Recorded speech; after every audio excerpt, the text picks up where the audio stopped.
So I'll link to the video, or I'll send the video of when I made the pond in December. But here's where I'm stashing all of my buckets of water under this nice little shade scenario going on over here. So that's 5, 10, 15, 20, 25, 30, and the watering can is 2. So 32 gallons holding capacity over here. I'll explain this in detail in another video, but coming down, these are where I planted all of my own elderberry cuttings, and they're doing very nicely. But the weeds took over, so we'll find them in the fall and see what resprouts next spring.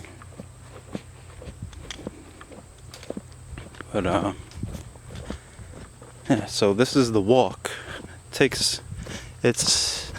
It's not short by any means, but it's definitely not long.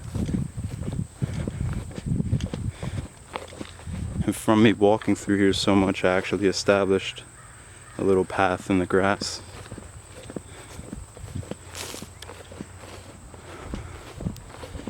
Some goldenrod.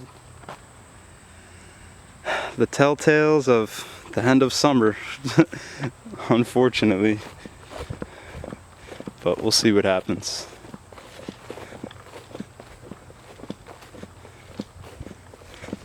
It's pretty low right now, but it'll be good to get a video now so we can see. So this is all wetlands. If you go back there, I explained it in the video, but I'll explain it again real quick. There's a river that comes back through here off of the mountain, and it flows year-round, and there's all wetland cistern ponds back here. But when we get a substantial amount of rain, the river kind of plateaus, if I think that's the right word, and it just becomes really flat. Plateau, I don't know, it evens out. It basically becomes, the river becomes even with the ground. So when we get a substantial amount of rain, all the overflow comes into this pond right here. Not even really a pond, it's a wetland. It's wetlands. And this is usually filled with water right here. So that river back there overflows into this one, and then there was another kind of wetland pond thing kind of going on here, but it was filled with muck to the top, right? So it's basically flat. This was basically where my feet is. This was level with the ground. So when the ground was thawed in December, oh, there's a dead bird in there. That's fucked. I'm gonna have to pull that out. So when the ground was thawed in December, I took the initiative to dig this space deeper, and you can see there's a berm around the entire perimeter. That is watercress that I did plant from seed, and that'll give me an early spring green that'll sprawl out upon this pond right here. But all of this natural vegetation, what I had hoped would happen was, because this soil was bare, so once the sun hit it, it gave life to all of the roots and seeds that were in the bank. They put down their roots, establishing this bank here. I made a little kind of step in. You can step, put your feet in, but the high water line is right about here. So this thing fills up, like it's dry now. I just restocked the system with the buckets the other day. So this will probably dry out in the next few days, but we're gonna get rain tomorrow. And if it's a substantial amount of rain, meaning anything more than probably like an inch, all of that overflow from that river, it goes through here, fills up that one, but then this one, and the entry point is actually right there.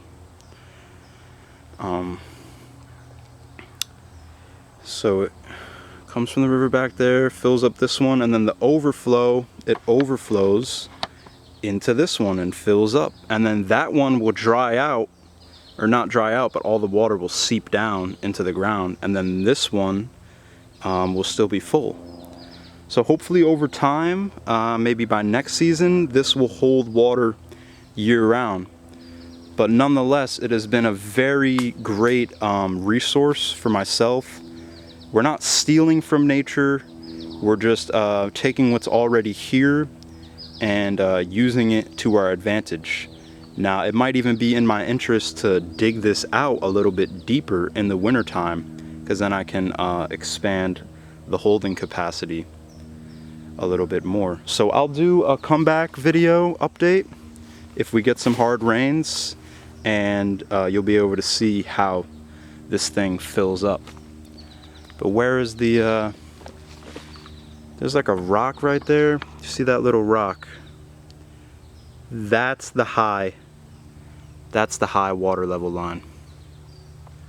Basically where all of the vegetation stops, right? That's how high the water comes up. But yeah, I hope this could be of value to you. So just to close it off, before I used to have to take 10 5-gallon buckets from a local natural spring and drive it all the way here. Now, well, one, we've been getting so much rain, I haven't really had to water, but there is days when it gets dry and there is watering that needs to occur. So instead of having to drive my car to a spring, waste gas, waste resources, I can just walk back here, fill up the 5-gallon buckets, stash them under the tree, and they'll be waiting in the shade for me when I need them. So this is one of the many deep aspects of permaculture. Observing nature. I've observed this for 2 years. That's why I was able to make this